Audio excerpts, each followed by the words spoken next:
How many people in the comments? Okay, we're live. We are? Yeah. There's that. What the hell is that thing?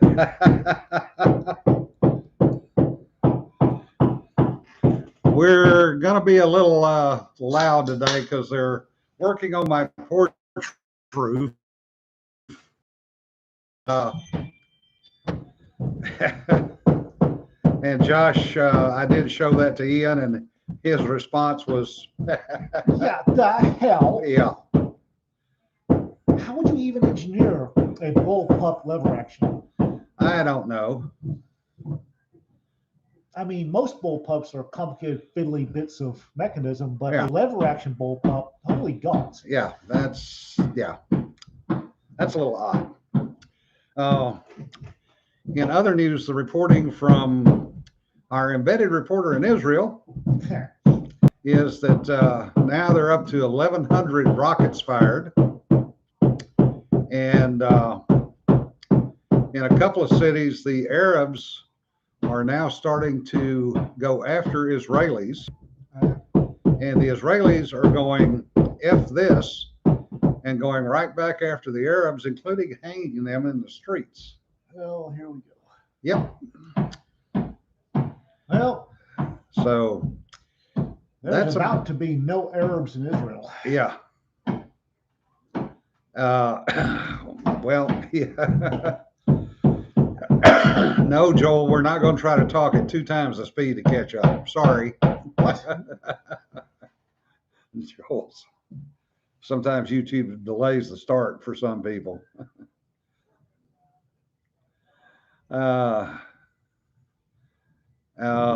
Yeah, well, if the feed should work, and it's going to be noisy, like I said, but we'll survive it. Yeah, they pulled 2 layers of composition sheet and a layer of shingles on top of the tar paper off his porch, which I thought was a little bit over the top. Poor porch going in relief. Yeah. Now maybe it'll level back out. No kidding. And I can't even remember the woman's name now. That's the new czar for the environment for the Biden administration. Does it matter? They're all interchangeable. Yeah. Are we sure she's female? Yeah, supposedly. Anyway, she apparently said yesterday, well, if everybody had been driving electric cars, this wouldn't be a problem. And then said, well, pipelines are the best way to transport fuel. Oops, did I just say that? The reason there's a fuel shortage is because people are stupid. Apparently, the pipeline's back up and running. Yep. 2 days ahead of schedule. Yep. God bless them. But did you see some of the crap people were putting fuel in? I'm hoping that there's fireballs going down the road right now because damn. Plastic bags from the grocery store? I was hoping like hell that was a Photoshop because no. I know for a fact that gasoline eats those bags. Yeah. And people putting in 5-gallon buckets with no top.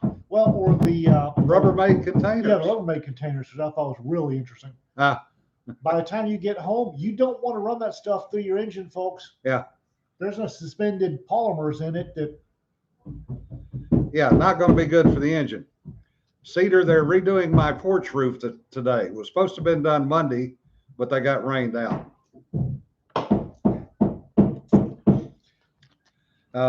The other one that was kind of interesting this morning, Steph, one of our regulars on here, that was right over our heads,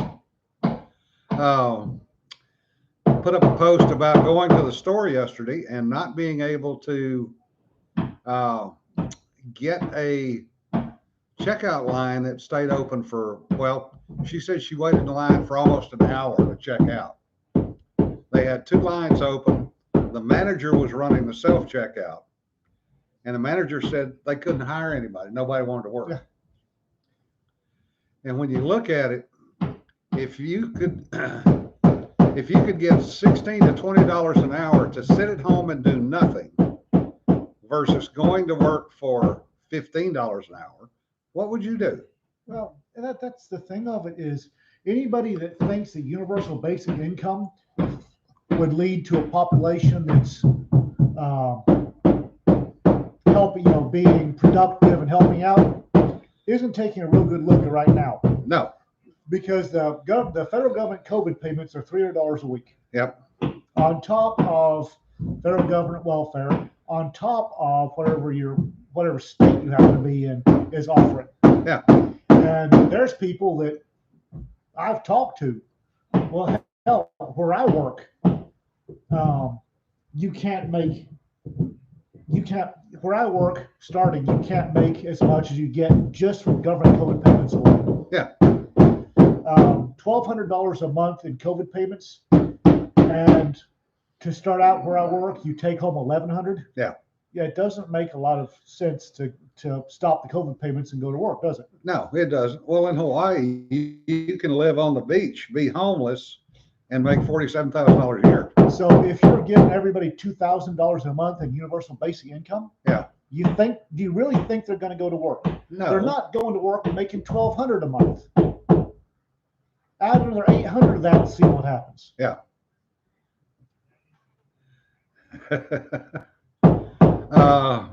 Yeah, Joel, find real gas cans and then go find, there is a company, and I just lost the name of it, that makes a real spigot. An actual gas can? Yeah, gas can spigot, not the mandated piece of crap that the government makes you buy now. Even better if you can find a real jerry can. Oh, yes. Okay. Those of the distaff persuasion currently listening to this might want to plug your ears. Find a jerry can with a donkey dick. Yep. That's that, and give up everything else. Yeah, Vince, you really need to find the old metal jerry cans if you can. And the ones they sell as water containers these days are plastic. The old metal or ceramic lined jerry cans with the donkey dick spigot is the way to go. Yep. Hey, Bill, good to see you. The other thing that's kind of, yeah, they are costly, but they're worth their weight in gold, Vince. Well, speaking of gold, we did some renovations at the American Legion Post yesterday. Stereo. And yeah, Ian did show his face. They're commenting, actually laying in so they can see your face. Well, apparently I got mentioned in the comments. I was trying, blind eyes were trying to find where I was mentioned in the comments. Yeah. And no, Joel, do not store ethanol. That's friggin' water. Hey, Sarah. Anyway, to get back to what I was going to say. So we're doing some renovations, and we had a oven and microwave combination, commercial grade, donated to us. We needed a cabinet to put it in. And we went and got a piece of plywood yesterday morning. Good Lord. Grade A, 3/4 inch plywood. How many kidneys did it cost you? Our price with the discount was $59. Good for Christ. One sheet of plywood. Good God. One friggin' sheet of plywood. It's ridiculous. And one 2x4x8 was $9.47. Oh, God. Yeah. What grade was it? Grade 2. But we got the damn thing built. Well, that's one of the things about the whole coronavirus lockdown. Yeah. Is all those excuses. And honey, I'll get to it when I have time. Yeah. Well, son, now you got time, and honey is making sure you get to it.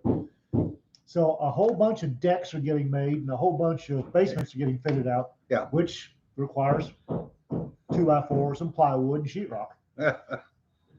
Sanford, I can't help it if you ate. That's your problem, not mine. Ate what? Sanford's complaining about having to look at us. He just ate. Oh, get over it. Hey, I'm ugly. I know I have a face for radio. I do want to answer one of Josh's questions, though. We were chatting earlier this morning on Messenger, and he was asking some things about Gray Man. All the characters in Gray Man are, in fact, composites of people. So, no. Yes. Okay. Now, some of the lawmen that were composites for Cronin might have included Jim Wilson's training officer, Sheriff Jim Wilson's training officer. Back in the bad old days. Yeah. One of the funnier stories that he's ever told was about chasing some crooks in the 1950s, I think it was, driving a Plymouth Fury. And this was before they had the safety windshields. Uh-huh. And they were shooting at him. And this was at night, and he was a little pissed. So he was driving with one hand, shooting out the window with his other hand. With a Browning high power. With a Browning high power, trying to stop them because, as he said, last thing I wanted was for them to hit the damn windshield and screw up my pretty face. And that was one of the more polite stories that I could tell. But all the people in the books are composites. Males, females. Some people got red-shirted, might have had their sex changed. Yeah, whatever. I remember this particular gentleman that we're talking about that was Jim Wilson's training officer partner. I met up with him one time. Good friend of ours. Hell of a guy. And he had retired by that time, and I was down there and taking him to coffee. They were drinking coffee and talking. He finally looked at me and said, "Ian, don't you just miss a good straight armbar choke?" Yeah. Well, actually, yes. Yeah, politically correct policing is. Sometimes you just Yeah. straight armbar choke or break his collarbone, so you go on the next event on the evening's dance card. It's like, yes, sir. Sanford, sometimes you just got to do that to some people if you want to get them in the book. Yeah, we did wish him a happy birthday yesterday. Who's that? You. What? No.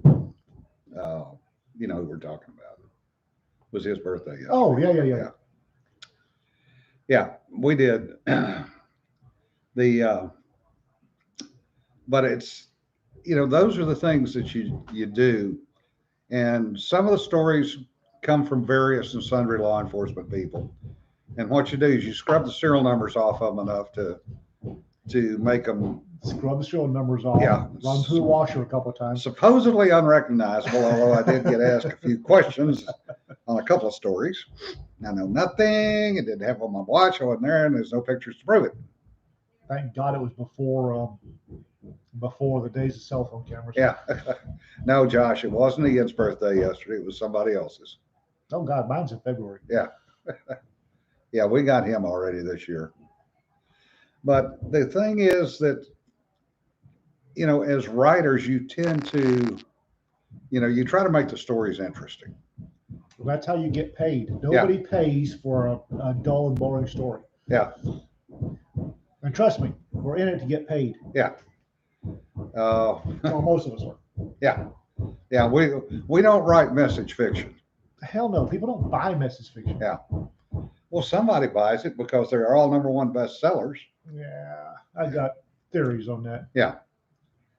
But one of the things, kind of a sidebar off of that, was the fact that another young author was getting threatened with bad reviews. Yes. Not just threatened. Yeah. But was being extorted. Yeah, extorted. Yeah, as a matter of fact.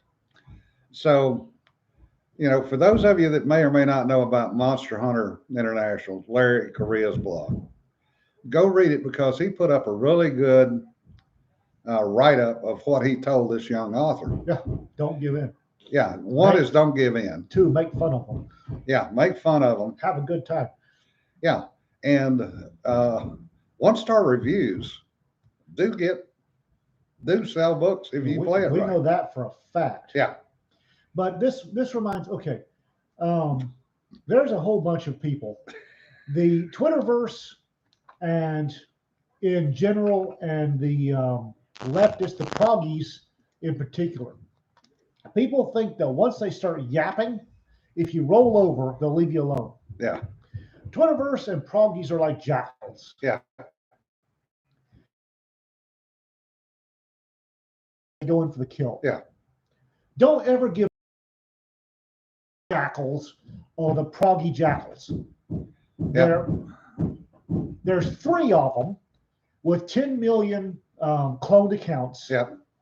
They're in their mama's basement eating Pop-Tarts, and we're giving them a whole bunch of power they don't deserve. Yep. When Twitter decides to get stupid with you and say bad things, screw them. Yeah. Make fun of them. Yep. To hell with it. Yeah, that's what you've got to do. Don't give in, or they'll just double down and they'll kill you. If you don't fighting, fight. Don't ever give up. Yeah, I've gotten my share of 1-star reviews, and we've used every one of them to sell books, and they have sold books, because every time I put them up and comment on them, I would see a bounce in the sales. Oh, spot reps. Yeah. We got a 1-star word salad review on spot reps that I swear to God sold us another 100 books. Oh yeah, at least. Because all the responses review were, well, this looks like a book I really need to read. Well, it was like when I wrote Cal Exit. Remember when we got the 1-star on that? Oh God. And then Kenny Lane, who blogs at Wirecutter, put up a 5-star review and said, "Hell, this is the reason I left California." Everybody kind of like, But if you're an author or aspiring author, Goodreads is ass cancer. Yeah. Don't go to Goodreads. Oh God, no. Larry Correa's latest Monster Hunter book isn't out yet. It's out of eARC. And I will guarantee you that none of the proggy trolls on Goodreads bothered to buy the eARC. No. They didn't. But it's already got, 500 1-star reviews? Yeah. It isn't even out. It's not in print yet. Yeah. Goodreads is ass cancer. Don't go there. Yeah. Yeah. And Richard says, 2 pilots in Denver need to buy lotto tickets. Yes. I missed something. What? Oh, yeah. There was a mid-air collision in Denver this morning. Oh. Between a cargo twin turboprop and a Cirrus. Little single engine SR-22? Yep. And they both landed safely. Well, I'm willing to bet the Cirrus landed under its parachute. It landed under its parachute. But still. But the Evergreen, or not Evergreen, anyway, whatever they were, came in and landed missing half its cargo compartment. Oh, boy. So that pilot earned his money this morning. No kidding. But everybody landed safely. That's absolutely amazing. I hope the hell I didn't have Amazon packages on that. Scattered across most of North Colorado. Oh, well, hey, they're talking about airborne delivery. Yeah, no kidding, right? Yeah. Incoming! Yeah. Whack! Yeah. There's your t-shirt. Shut up and enjoy it. Yeah. The other... I just darted the entire shipment of bulbs for Rita. Yeah, the other one, a couple of us have been bouncing around on one of the military blog or email chains, was when one of the astronauts called in to Car Talk. What? One of the astronauts called into Car Talk. Okay. And complained about his car running rough. Okay. At 17,500 miles an hour. And those boys had fun with it, didn't they? Oh God! And it took them a while to catch on because it runs rough for about 4 minutes, and then it's real quiet, and then it runs for about 6 minutes, and then it just quits. Well, yes, it does. And he was calling them from the space shuttle. So if you want to go find that one is worth listening to again just for the hell of it, because they absolutely Once they caught on, they played it for all it was worth. But to start with, they weren't real sure what they had. So yes, the military people do tend to have fun with some of these shows sometimes. Yes, that we do. Hey, Gene, good to see you. Which Gene? Keenan. Oh, Mama Jean. Hey, Mama Jean, how you doing? Hell yeah.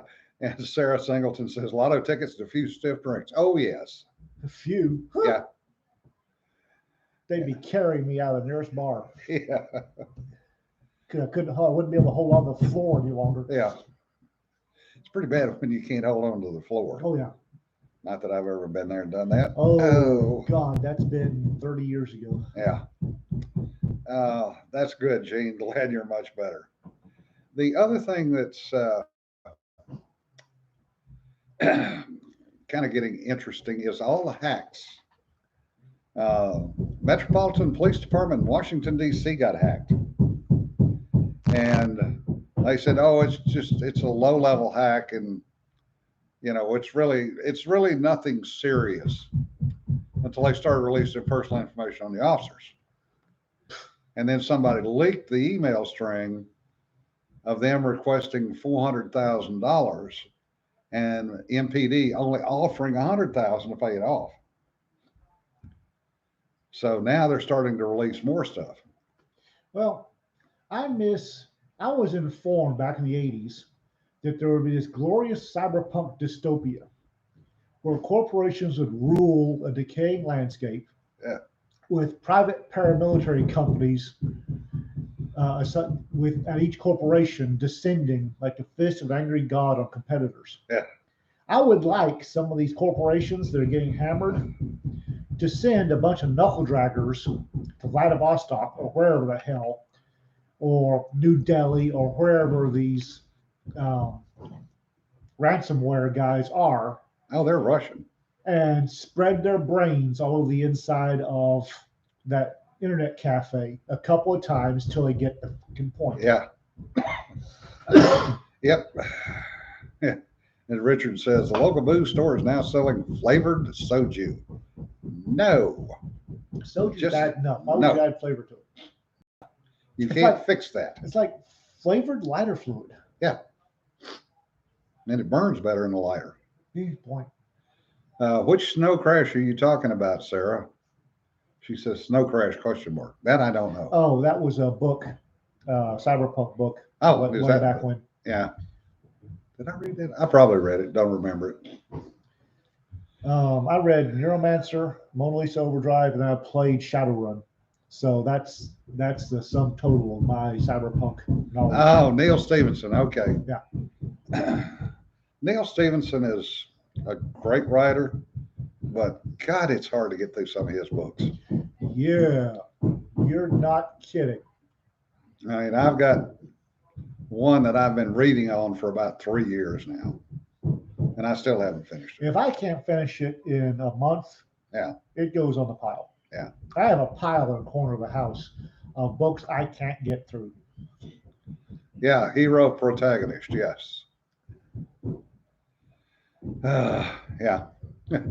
Yeah. Reading Stevenson's about like trying to read Robert Jordan. I can't do Robert Jordan. Yeah. And Jesse says he doesn't know how to end anything. Yeah. I am a child of my upbringing. The books I had to read in Nigeria and other points in Africa were H. Rider Haggard and Edgar Rice Burroughs and Robert E. Howard, Jules Verne. I read a lot of pulp. Yeah. Louis L'Amour, let's face it, Louis L'Amour's a pulp writer. Oh, yeah. I read a lot of pulp, love pulp, and it shaped my taste in literature. And there's a lot of stuff out there that gets all these thumbs up that I just can't get through. Yeah. Yeah. Yeah, Sarah, Cryptomicon is the one that I've been reading on for about 4 years. Yeah. Still haven't got through that one. I don't like Stephen King for a simple reason. His endings never match the rest of the friggin' book. But that's just me. Stephen King had a couple of good books, but one, I'm not a big fan of horror for horror's sake. Yeah. My idea of a good horror movie is The Mummy with Brendan Fraser and that little brunette darling. What's her name? Karen Allen? No, no, no, no, no, no, no, no, no, no. Anyway, that's my idea of horror. Yeah. I want, if it's horror, I want the good guys to win decisively and ride off in the sunset after a kiss. Yeah. Stephen Rachel King, Weisz. yeah. Thank you, Richard. Stephen King doesn't write books like that. Dean Koontz does. Yeah. If I'm going to read horror, I'm going to read Dean Koontz. Yeah. Because Any of the odd series. the bad guys get decisively thumped and the good guys win, which, again, I have simple tastes. My horror books, I want the good guys to win, the bad guys get thumped. Stephen King doesn't do that. Yeah. And there's way too much navel gazing in his later works when he hasn't. Basically, it looks like he takes a whole bunch of 3x5 cards, he puts random sentences and random plot points on them. He puts them in a box, shakes the box, and draws out 25 at random. Yeah. And that's his new book. Yeah, as Jesse says, King's short stuff's pretty good, but the less editing, the worse the books are. Yeah. I cannot read his Dark Tower series. Everybody tells me how good it is. I can't get through the crap. Richard, I don't have Netflix, so I have never seen The Old Guard. The Old Guard with Charlize Theron? Yeah. Okay. Issue with that. Okay. If you've lived for 5,000 or however many thousand years, there is no way that you are tired and disgusted with modern life. Anybody who was born when we were still scratching for grains out of the dirt and peeling fruit with our toes should be walking around 2021 in wonder. Yeah. Oh, I'm so jaded. No, you're not. No, 5,000 years, and now here you are with cell phones, and no, you will not be jaded. Trust me. Bill says, I consider Lovecraft bedtime stories. I love Lovecraft. Yeah. And that's the one exception that proves a rule is Lovecraft books very seldom ended with the good guys winning. But Lovecraft was such a good writer, I didn't mind. Yeah. And then a whole bunch of hacks later tried to copy that who can't write worth a damn. Yeah. I don't like ambiguous the bad guys win horror. Or fiction in general. It sucks. Yeah. If I wanted to see the bad guys win, I'd stayed in the friggin' army or stayed in law enforcement. Yeah. I don't read to get depressed. Yeah. I read to escape. And in escape, I want the hero to fly away with the damsel in distress on their sky barge waving a sword happily ever after. Yep. Yeah. Joel says Dark Tower is the umpteen book Shaggy Dog story. Yeah, pretty much. I can't. I've tried. Everybody tells me, oh, you got to read. This is Stephen King's best work. I can't get through it. It's crap. Yeah, you're right, Steph. There was, and I can't remember what group of movies. I remember them from the 70s where the bad guys kept winning. That was a lot of the 70s. Yeah. Oh, God, there were some depressing movies in the 70s. But I don't like I said, I read for diversion and escape. If I wanted a world where the bad guys won, the good guys got screwed over, I stayed in the army or I stayed in law enforcement. Yeah. RK says, sounds like Game of Thrones books.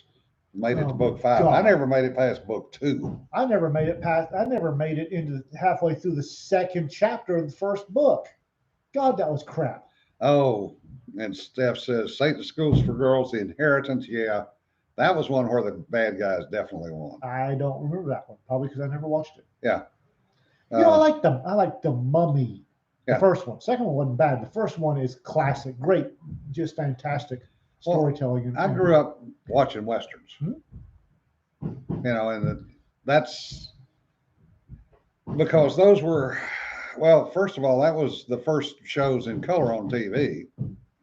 And we had actually finally gotten a color TV in the early 60s. if I want to watch my favorite horror movies, Big Trouble in Little China. Yeah. Tremors, the first one. Yeah.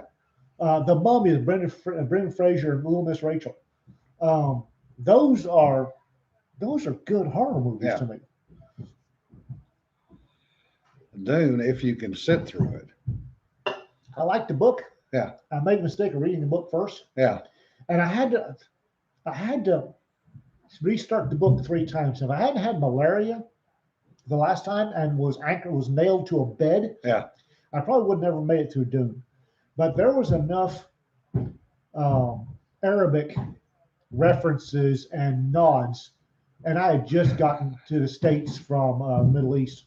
There were enough Arabic nods in Dune that I could get through it. Yeah. Yeah. Richard says, at the Lovecraft Society sites, you can download printable role-playing game paper goods. He filled out a certificate of insanity for the Archambault Asylum. The Call of Cthulhu. That might come in handy sometime, Richard. Call of Cthulhu was a role-playing game, and briefly they brought out the Miskatonic University supplement. Yeah. And it was funny as hell. Very tongue-in-cheek. And Call of Cthulhu was kind of dark, but the Miskatonic Library, University Library supplement was very tongue-in-cheek.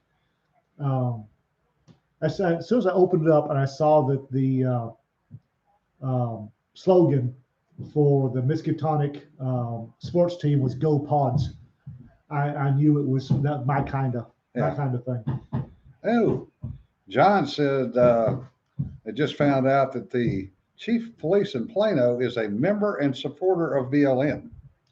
My shocked face. Allow me to present it to you. Yeah, but they proved it. They proved. Yeah. Oh, there's Rangers going through his underwear drawer right now. Oh yes.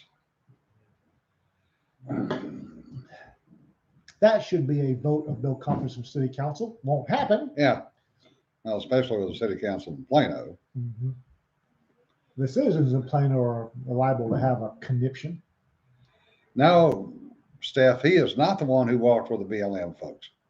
That was a different one. That was down in Dallas, wasn't it? Yeah, that was in Dallas. Plano's a suburb. Yeah, Plano. No, Josh, this was a different one. The one that walked with BLM was the guy in. Oh, maybe we're wrong. He did walk with them, apparently. Yeah. Okay. Like I said, the Texas Rangers, I will guarantee you, are currently going through his underwear drawer. Yep. He's about to have a very uncomfortable, metaphorically speaking, proctological examination.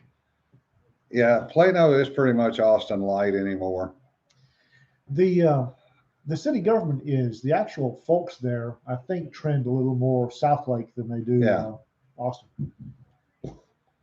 They're still more left than Dallas, which that's kind of hard. Yeah. Dallas is pretty left. Yeah. Now Fort Worth, on the other hand, is hard right. God bless them. You know, it's funny because the two cities are literally joined at the hip anymore. Mm-hmm. But there is almost a dividing line north-south. There is.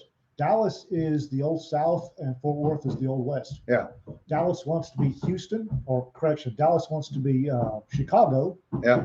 And Fort Worth wants to be Fort Worth. Yeah. Fort Worth is very cattle-oriented. It started out very cattle-oriented. Yep. And Dallas started out, not. And Dallas is the newcomer anyway. Fort Worth was there long before Dallas was. Mm-hmm. Dallas got into oil, so we're rich. We don't have to sort with the peons across the river. Yeah, Dallas always wanted to be New York or Manhattan and Chicago, where Fort Worth didn't. That line, the line, Texas is caught between the old South and the West, the old West. And the line goes pretty much right between Dallas and Fort Worth. Yep.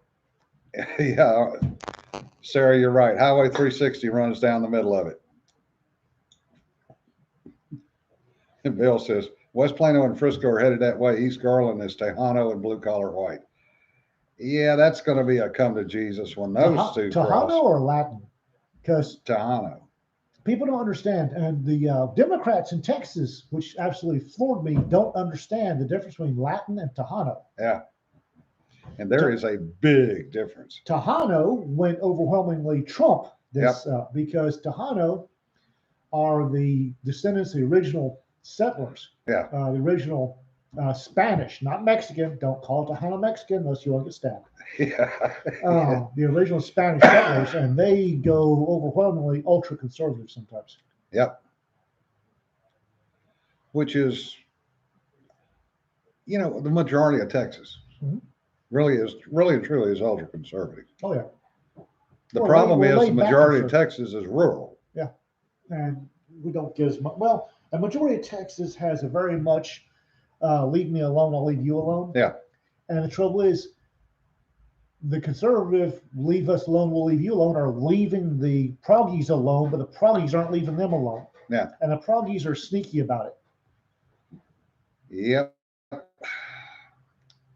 Well, they keep pushing, and what they don't understand is there is going to be pushback, and they're not going to like the it. midterm elections. I've said it before. I'll say it again. The midterm elections are going to be a bloodbath. Yep.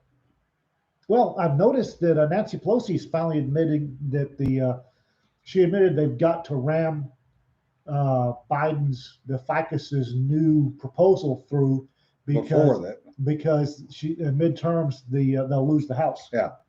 But,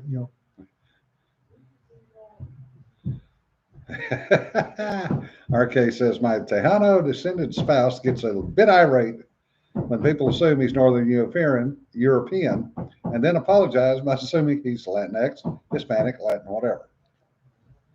What I love was watching some purple-haired little darling at a local coffee shop, my favorite coffee shop, explaining to a Tejano that Latinx was a perfectly valid descriptor. And this Tejano didn't think so. Yeah. Were there large syllables or small syllables used in the explanation? There were a couple of loud syllables, and then the Tejano stomped out in his Paul Bond boots and clutching his cafe mocha, swearing a blue streak. Josh says he knows a Tejano that looked like Pancho Villa, spoke zero Mexican, zero Spanish, had American, Confederate, and Texas flags all over his truck. Don't dare call him Mexican. Yeah, no. That's the Proggies were shocked by the fact that the Rio Grande Valley went hard Trump. It's because you got a crap ton of Tejanos there. Yeah. And the Proggies, for some reason, think that all folks of Latin extraction can be grouped together. Yeah. Tejanos and Cubanos aren't like Mexicans. No. Wayne says California is the same way. Population centers are blue and everything in between is red. That's pretty much true until you get up Northern California and up around Yuba City and north. And that's all the marijuana growing up there. So they're kind of anti everybody. The Proggies move into a city and metastasize. They Proggies don't like the country. The country scares them. Yeah. And when I say Proggies, people, it's a very sarcastic way of talking about our progressive brethren. The Proggies don't like rural. They always move into the cities because they like their Uber and the convenience and being stacked like rats in a shoebox. They're big fans of that. And then they take over the cities. And they drive the city population up enough that the cities start to control the state. Yeah. Which just annoys the crap out of me. Yeah. And Bill says Garland and Richardson have large Vietnamese, Korean, Taiwan expat populations. Yeah. Because they came here, the Vietnamese came here after the fall of Vietnam. The Koreans came because they wanted out of LA and California. And the Taiwanese came here because of the aircraft industry in this area. Well, and he says, HEB's got more Tongans than Tonga, to the point where the king of Tonga is visiting regularly. Well, I remember my brief stint in Houston, going down to where the Hmong, section of town. Yeah. And there was a very clear line between the Hmong section of town and the ghetto. Yep. I mean, it was drawn with a razor. Yeah, you do not screw with a Hmong, period. Hmong were, I mean, and it was a street. Yeah. On, I think the east side of the street was Hmong, the west side was not. Yeah. And I mean, you could tell. I mean, right down the middle of the street, you could tell where one started and the other stopped. Oh yeah. Woo-hoo! A good friend of mine, his former Air America, knows the Hmong rather well. Ferried General Powell in and out more than once in Laos. And he was one of 2 Caucasians invited to the Hmong reunion a couple of years ago. And he has a place up in Michigan where that was his summer home. And he would always complain about, no, Richard, not like Emperor Hmong at all. But he would always complain about how long it took him to get the house unwinterized, everything else. So he apparently mentioned that, or his wife did. Nana was Vietnamese. They met in Vientiane in 65, I think. And oh, by the way, none of the kids live in the United States. They're all outside the U.S. One of them's in Australia, one of them's in Singapore. I forget where the other one is, but not in the U.S. So he goes up for the reunion. The other Caucasian that was welcome was his kicker. So he is celebrated, and he said people were coming up to him, hugging him, kissing him, going, "You don't remember me, but you saved my life." And General Poe finally told him, said, "No, these are the villagers you rescued as babies." And he's going, "Holy shit." Yeah. I remember. So he goes, well, you know, great to see everybody. Goes back to Florida, comes back up to open the house up. In Michigan, the grass is mowed, the car is polished, the house is spotless. And he's going, "Hey, well, who the hell?" And he said, 4 little old Hmong ladies came walking out going, "We take care of the house for you now." Get used to it. He went, "Yes, ma'am." Get used to it. So he said, every time he goes back, he doesn't know how they know he's coming, but the house is immaculate, the car is ready to go, everything's done. And he has never had a single thing stolen out of that house. Oh, it might have been stolen, but it came back. Yeah. Well, when I was down in Houston, I remember a brief, like 3-day media. Oh my God! Because one of the gangs was attempting to expand territory down in Houston, and during the expansion, there was a little old Hmong gentleman in a chair leaning on his cane, and they kicked the cane out from under him. Oh. And then the entire gang, with over the space of 72 hours, disappeared. Yeah. And apparently went somewhere so well that they've never been seen since. Yeah. And the media got wind that maybe something tragic had happened to this street gang, and had various conniption fits. And Hmong just nodded and kept on about their business. And nobody expanded into their territory in the 90s. That was darn. Yeah. Well, there are certain people and organizations you don't screw with, especially down in Houston. Vietnamese being another one. But boy, if you ever go into one of their restaurants and order the right things. Oh God.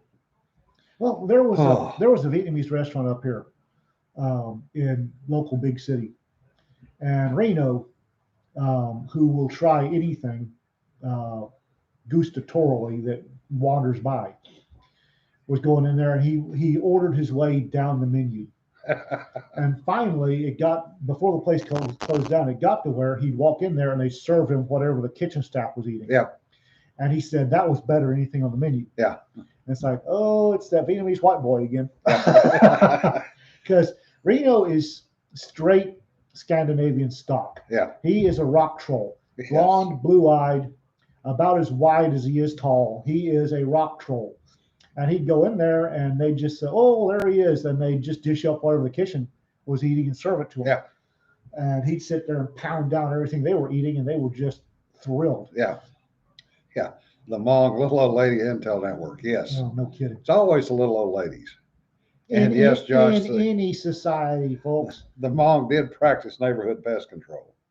Oh yeah. Yeah. They were real good at it. Well, that was one of the first times in Texas law enforcement I had encountered a concept overseas, but I had certain lofty ideals regarding Texas law enforcement, and there was a Vietnamese officer who used the phrase "no humans involved" to describe a kinetic confrontation, and it's NHI. I said, what the hell's NHI? He said, oh, no humans involved. Yeah. It's like, oh my God, really? Yeah. Oh yeah. What? I'm yellow. I can get away with it. Dude. Well, for those of you that have not been in that part of the world, the concept of life is different than what we have here. Anybody that's not of your clan or tribe isn't human. Yeah. Wayne says, and Reno also has a rock troll digestive tract that hasn't met anything it can't process. Yeah, no kidding. But it's literally, their concept of life is different than anything you will ever see in the United States. And the way they treat people, life in Southeast Asia is cheap. And life anywhere that's not the US or Europe is cheap. And again, the majority of the world is not America or Western Europe. The majority of the world, if that person isn't part of your tribe or your clan, they aren't human. Yeah.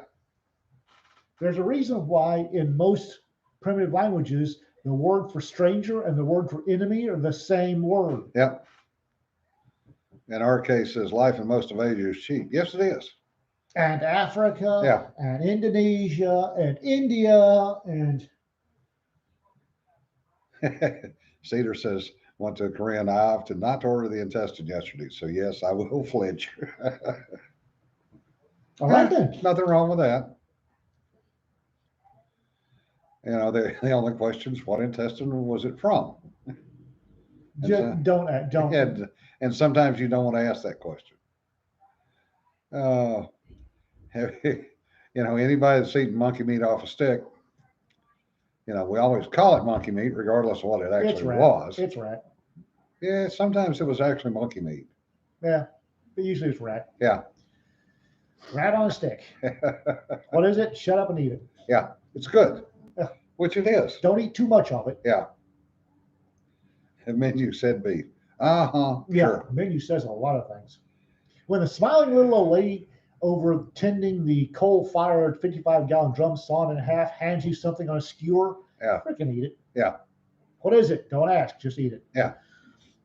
It will keep body and soul together. Yeah. Anybody that's and RK is exactly right. Koreans have many definitions of beef. It may be the puppy that you laughed and said that was cute and played with. Pig and pigeon in West African pigeon, beef simply means animal. Yeah. Yeah, Richard, and that's a good point, Richard.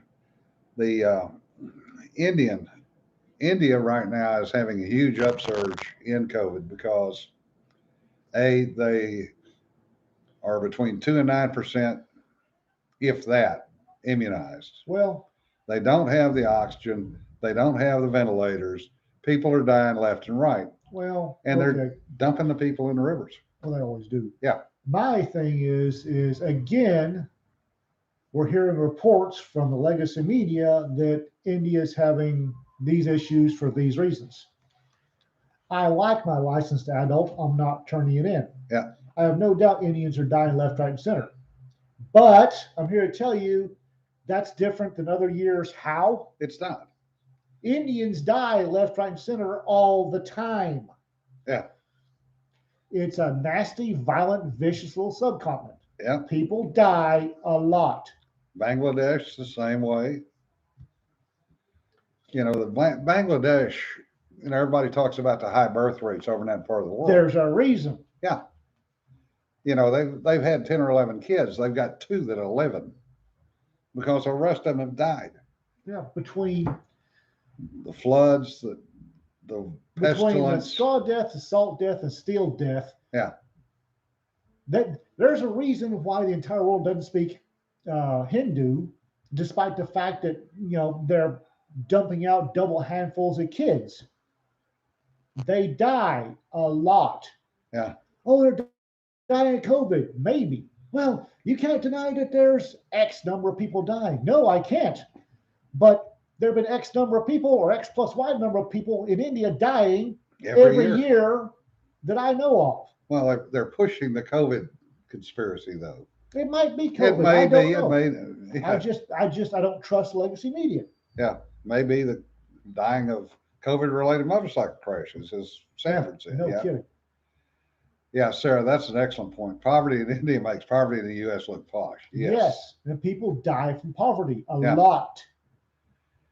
I never made it to Bombay or any of those. I did make it to Karachi. Pakistan. And that was in the 70s. And oh my God. That's like people say, oh my God, COVID's killing thousands of people in the Congo. No, thousands of people in Congo are dying. Doesn't necessarily mean it's COVID.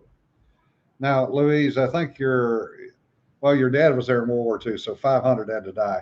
Today, that would be 1,000 to 2,000 before it even becomes a bump in the road.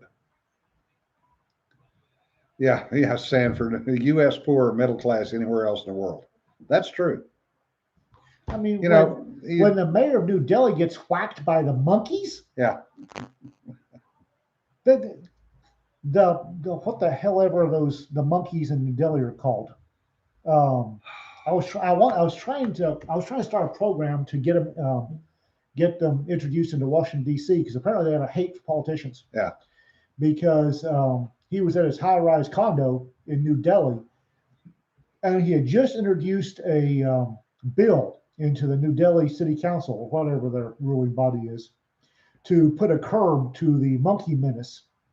And the day after, he's at breakfast, and a bunch of monkeys landed on the balcony. He wound up going over, fell to his death. And I wanted to know at the time, could those monkeys survive in Washington, D.C., and two, what we have to bribe them with to do the same thing to our legislators. And I was told I wasn't supposed to do that. No, Davy Jones and Mike Nesmith did not kill him, Sanford. What? The Monkees, the band. Oh. You're not old enough. Oh, God, no. I remember that. That's terrible. That's bloody terrible. Yeah. It is. But, when the monkeys are whacking people, you got issues. Well, have you ever seen what happens when you lock a monkey in a barracks room? They get a little feisty when the door gets open. They still got people dying of tiger attacks in India, for God's sake. Well, they may be dying of tiger attacks in Houston if they can't find that. No kidding. No kidding. I have 9.3 by 62. Yeah. But rabid dog rabies kills people in India in job lots. Yeah. Tuberculosis is endemic and people die from it. Syphilis is endemic and people die from it. Oh my God, they lost X number of thousands. No crap.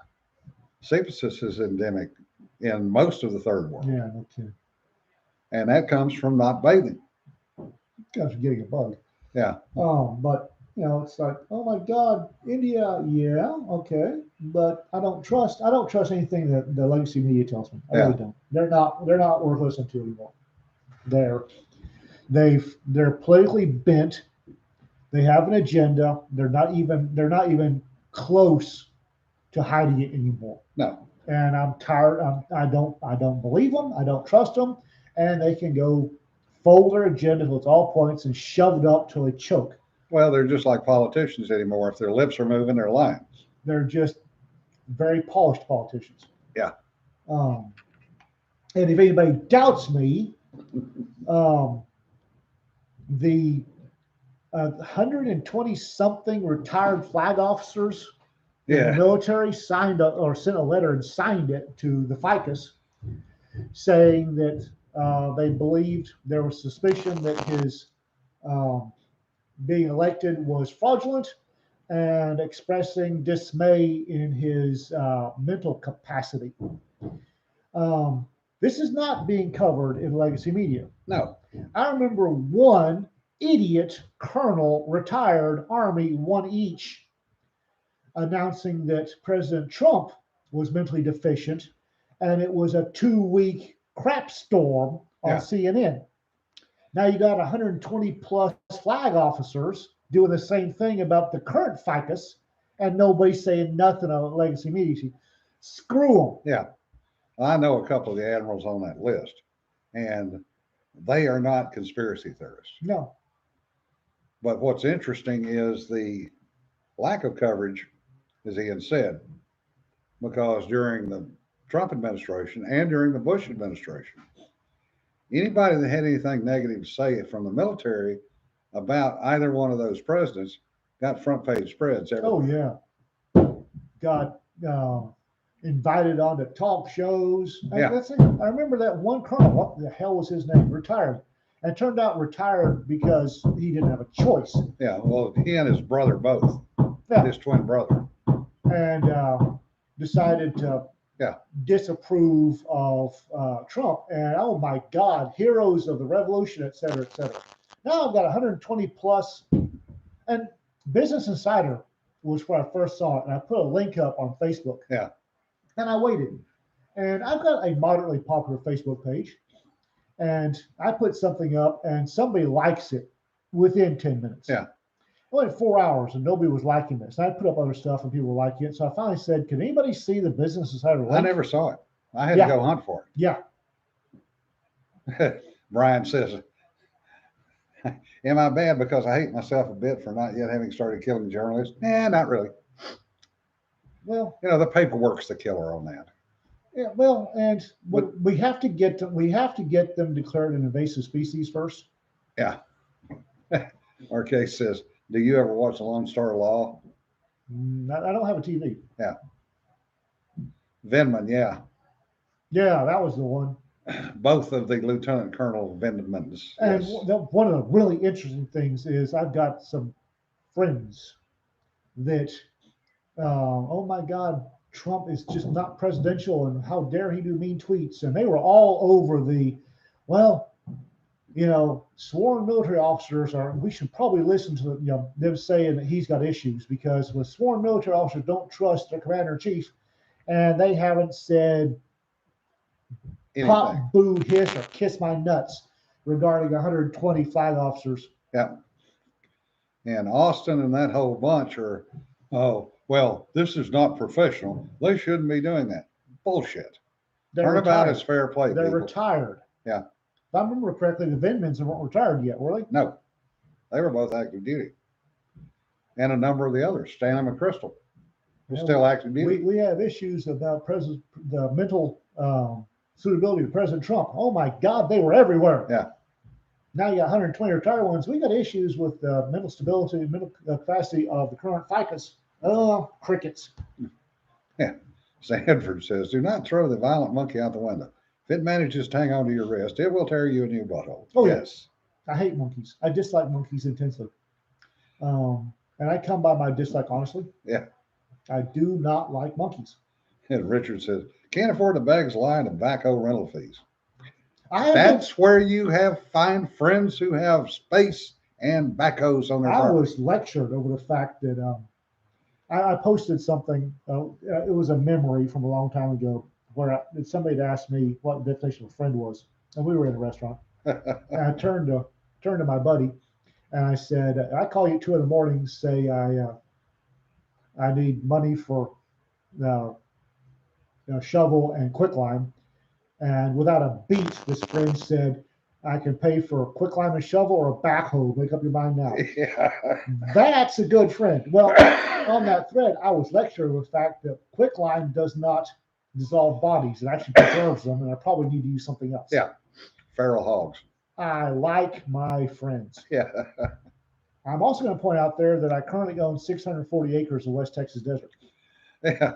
Nancy, if you went to Monkey Beach in Japan, you got faked into that because that beach is pure hell. They are strong, devious, and they will steal you blind. I see monkeys. Almost as bad as the little shits on Gibraltar.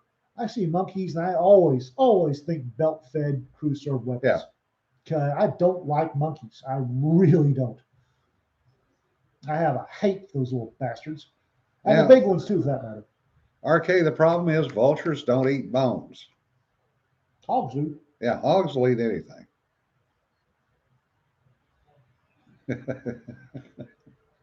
We're not close enough to the coast to take it out and sink them.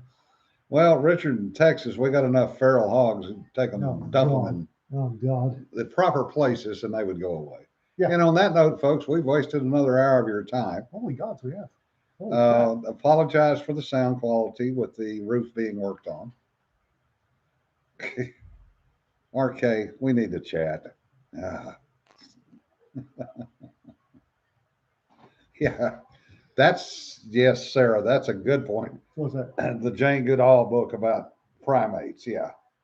Jane Goodall, bless her heart, is good-hearted, but she walked into the whole, and I realize that chimpanzees aren't monkeys. I don't care. Yeah. She walked into the whole monkey thing with ordained biases. Up because we'll be helping somebody move. So check Tuesday morning to see if we're going to be here. And on that note, remember, don't sweat the petty stuff. Don't fret the sweaty stuff. We'll see you later. Bye-bye.